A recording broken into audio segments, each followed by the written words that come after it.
एकीकडे अमरजी तुम्ही नारायणगडावर गेले होते, जरांगे दादांनाही मनोज जरांगेंना मांडला होता, त्यांनी फोन केला जरांगे पाटलांनी आपल्या पंकजा मुंडेताईच्या पेला फोन केला, सानप साहेब पहिलं आणि शेवटचं काम सांगतो तुम्हाला, हा आमच्या लोकांची रक्कम परत मिळवून द्या.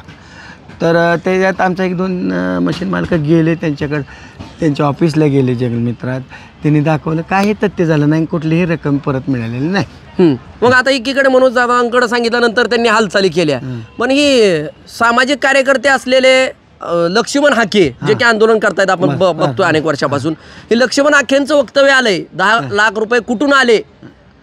अहो 10 लाख रुपये हार्वेस्टर मालकांकडे 10 लाख रुपये कुठून आले? आमचं घरदार घाण ठेवून आले हाके साहेब, तुम्हाला अधिकार पण नाही आम्हाला विचारायचा कुठून आले. आणि तुम्ही कोण तुम्हाला विचार, तुम्ही ओबीसी सभाचे नेते म्हणता, तुम्ही काय करता प्रथम आम्हाला माहीत आहेत ना, तुमचं कसं आंदोलन चालतं आम्ही गेल्या वर्षी पण पाहतोय. तुम्ही हाके साहेब मनोजदादा जरांगे पाटील यांची तुलना तुमच्याशी करून घेऊ नका. 18 पगडी जातीचे आम्ही शेतकरी आहेत. हार्वेस्टर मालक फक्त ओबीसीच आहे का याच्यात? नाही ना, 100% 18 पगड जात आहे हार्वेस्टर मालक, म्हणजे सगळी लोक आहेत पैसे देणारे, कुठल्याही जातीचा मालक नाही असं नाही आहे. वंजारी नाविक आहे, धनगर आहे, तुमचा माळी समाजाचा आहे, 18 पगड जातीचे हार्वेस्टर मालक आहेत, शेतकऱ्याची मुलं आहेत, आपलं घरदान घाण ठेवून मशिनी घेतलेल्या आहेत. ह्यांनी 10 लाख कुठून आले हा प्रश्न तुम्ही तुमच्या नेत्यांना विचारा, आम्हाला विचारू नये, आमची लायकी काढू नये. त्यांचा रोल जो आहे तो त्यांनी निभावा. कशाविषयी चालू आहे, काय चालू आहे आम्हाला सगळं माहीत आहे. तुम्ही तुमचं बघा, आमच्यात लक्ष घालू नका, तुमच्याच नेत्याला अवघड होईल. तुम्ही कोणतर तुमच्यातलं कोणतर गेलं असेल ना त्यांच्याकडे, लक्ष्मण हाकेंकडे, कसं काय बोलले हार्वेस्टर या काही गीतच आंदोलक आणि हार्वेस्टर डायरेक्ट विषय? अहो लक्ष्मण हाकेंकडे जाणेपत आमची शेतकऱ्यांना माहीत आहे ना लक्ष्मण हाके म्हणजे कोण आणि काय. कोण समजता, कोण तुम्ही त्यांना काय समजता म्हणजे लक्ष्मण हाके म्हणजे एक महाराष्ट्रातली आता जी चाललेली ही सामाजिक न्याय किंवा आपल्या पूर्ण महाराष्ट्रात मनोजदादा जरांगे असतील, तुमचे संभाजीराजे असतील कोल्हापूरचे, ही समाजासाठी सर्व 18 पगड जातीसाठी झगडत आहेत. त्यांच्याविषयी बोलणारा, त्यांना टीका करणारा, त्यांच्या आंदोलनाला मोडीत काढण्यासाठी एक राज्यकर्त्यांनी, एक सरकारने एक ठेवलेला नेमलेला माणूस आहे तो लक्ष्मण हाके. सरकारनं नेमलेला माणूस आहे. मग कोण म्हणायचं, काय म्हणायचं त्यांना आम्ही? बरं त्यांच्यापाशी जायला काय आम्हाला न्याय मिळणार आहे का? तुम्ही बाकीच्या क्लिप काढून बघा, लक्ष्मण हाके म्हणजे कोण. आम्ही बोलून दाखवणार नाही, आम्ही बोलून वाईट होणार नाही. बरं, ऑल महाराष्ट्र पाहतंय लक्ष्मण हाके म्हणजे कोण. आणि त्याने आमची लायकी काढू नये. आम्ही त्यांची लायकी काढणं चुकीचं आहे. आम्हाला त्या बाहेर गोलीत जायचं नाही, आम्हाला आमच्या पैशाकडे आहे. कुठून 10 लाख आले, पुरावा मागतायत, पुरावा द्यावेत. मग कुठं हे कराडा असतील किंवा त्यांच्या सहकारी असतील, घोटाळे करणाऱ्यांचं समर्थन म्हणायचं, हे समर्थनच चालू आहे. मग काय मुंडे साहेबांचं समर्थन करतायत, मग ते मुंडे साहेबालाच अडचणीत आणायला लागली अशा भाषा करून. बरं, आम्हाला नुसतं रोजच्या तारखा द्यायला लागली, तर आम्हाला आमची रक्कम मागायला करून आम्ही उद्या दाखल करून टाकणार आहे.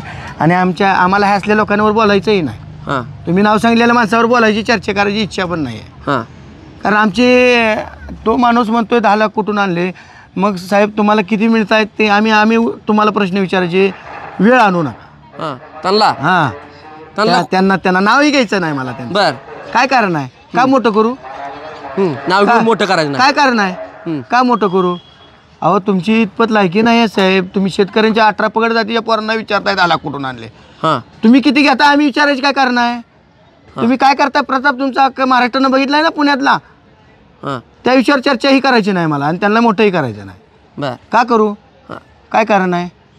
अहो ज्या माणसासाठी आपल्या जातीसाठी झगडावं त्या माणसानं ही वक्तव्य करावीत. शेतकऱ्याकडे 10 लाख कुठून आले, मला त्यांना मोठं करायचं नाही बोल. म्हणजे एकीकडे रक्कम मिळावी म्हणून भूमिका मांडणं योग्य होतं. ठीक आहे, कुठून आले, कुणाची बाजू घेऊन बोलताय? नेत्यांची बाजू घेऊन घेता बोलताय का 18 पगड जातीची बाजू घेऊन बोलताय? हा प्रश्न त्यांना तुम्ही विचारा मीडियातून.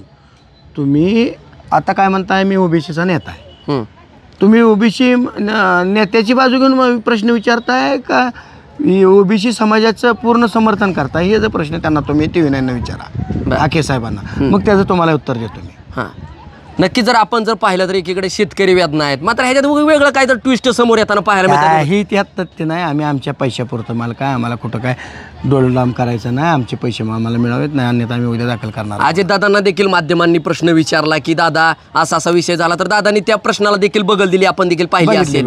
हां, मग एकीकडे त्या प्रश्न विचारणारा पत्रकाराला देखील ते म्हणाले तुला 1 लाख दिलं तर म्हणजे खरं आहे का, म्हणजे कसं कितपत योग्य वाटतंय तुम्हाला हे? हो, हा प्रश्न असायचा आहे. हां, आता त्याला जितेंद्र आव्हाड साहेबांनी प्रश्न विचारलाय की, मग त्याच्यावर उत्तरच दिलं नाही दादाने. हां, आम्ही दादा यांना बोलण्यात इतपत मोठा नाही. आम्ही शेतकऱ्याची लेकर आहे, आम्ही राज्यकर्ते नाही. पण एक मला सगळ्यांना सांगायचं आहे की बाबा आमचं दिलेलं रक्कम आम्हाला मिळावी. आम्हाला कोणाचीही तुलना कोणाबरोबर करायची नाही, राजकारण करायचं नाही. आमचे पैसे आम्हाला परत मिळावेत.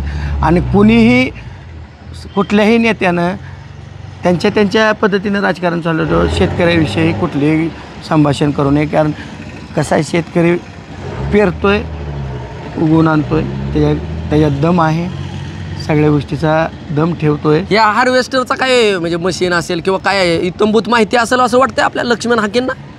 हार्वेस्टर मशीन कशाला म्हणतात त्यांना विचारा आधी. हां, गर्दी बघितली का म्हणावं तुम्ही. त्यामुळे त्यांना ह्यात खोलात जाऊ नका म्हणा. ओबीसी समाजाचं समर्थन करण्याआधी तुम्ही तेवढे इतपत पण नाही आहे. 18 पगड जातीचे लोक आहेत हार्वेस्टर मशीन मालक, म्हणजे हां, एका जातीचे नाही आहेत म्हणा. कुठं संकुचित वृत्तीनं हे वक्तव्य केलं असं म्हणायचं. हे नेते लोकांचे पुढे केलेला माणूस आहे. असू द्या, करू द्या, मला काही त्यांना मोठं करायचं नाही. मला एकच म्हणायचं आहे, आमची रक्कम आम्हाला मिळावी. आणि जे नेत्याची बाजू घेऊन बोलतात त्या नेत्यांना हवा नाही, त्यांना आवरा. बरोबर. नाहीतर त्या गोष्टीचं महाराष्ट्रात तुमचा प्रयत्न वेगळा आहे, पण होईल वेगळं. काय आता शेवटची भूमिका काय असणार आहे, काय करायचंय? काय नाही, उद्याच्याला तुम्हाला घेऊन आम्ही आमचे सर्व हार्वेस्टर शेतकरी बोलवून ज्या त्या तालुक्यात जिल्ह्यात गुन्हा दाखल करायचा आहे. ह्याच्या व्यतिरिक्त दुसरा काय आमचा मार्ग नाही आहे. असं काय काय वक्तव्य करतात, त्यांना काय आव्हान असेल एक हार्वेस्टर मालक म्हणून? त्यांना एकच सल्ला आहे माझा, राजकारण, समाजकारण आणि शेतकरी हा वेगळा आहे. तुम्ही राजकारणात तिकडे किती उड्या ना, शेतकऱ्याच्या पोटतिडीला तुम्ही प्रत्युत्तर आणि प्रश्न करू नका. जे बोलताय त्यांचं आधी पोट भरा, ज्यांच्यासाठी पळताय त्यांचं आधी मार्गी लावा. त्यांनाच उलटं तुम्ही खच्चीकरण करताय अशा वक्तव्य करून. त्यांचं खच्चीकरण करू नका. आम्हाला कोणाचं पद घालवायचं नाही, आम्हाला आमचे पैसे पाहिजे. लक्ष्मण हाकेंनी पुरावा मागितलाय, काय पुरावा द्याल त्यांना तुम्ही? तुम्हाला दिलेत की माध्यमांना पुरावे, अजून देऊ की दाखल? त्यांना स्पेशली तुम्ही देणार आहात काय, मागितलेत म्हणल्या? त्यांचे पुरावे त्यांना व्हिडिओ टाकू आपण पुण्यातला, त्यांचेच पुरावे. तर हे होते अमरजी पालकर. आणि लक्ष्मण हाकेंना शेतकऱ्यांविषयी पुरावा विचारण्याचा, 10 लाख विचारण्याचा, 10 लाख कुठून आले हे विचारायचा काही अधिकार नाही. उलट पुण्यातल्या घडलेल्या घटनेचाच लक्ष्मण हाकेंना आम्ही पुरावा देऊ असं चोख प्रत्युत्तर जे आहे ते शेतकरी अमरजी पालकर यांनी TV9शी बोलताना दिलंय.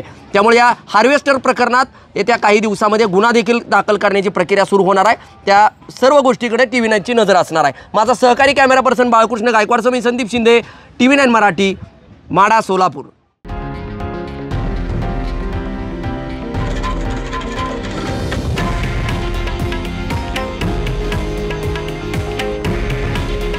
हे आहे देशातील नंबर 1 न्यूज नेटवर्क आणि आपण पाहत आहात TV9 मराठी. काळजी तुमची, हित महाराष्ट्राचं.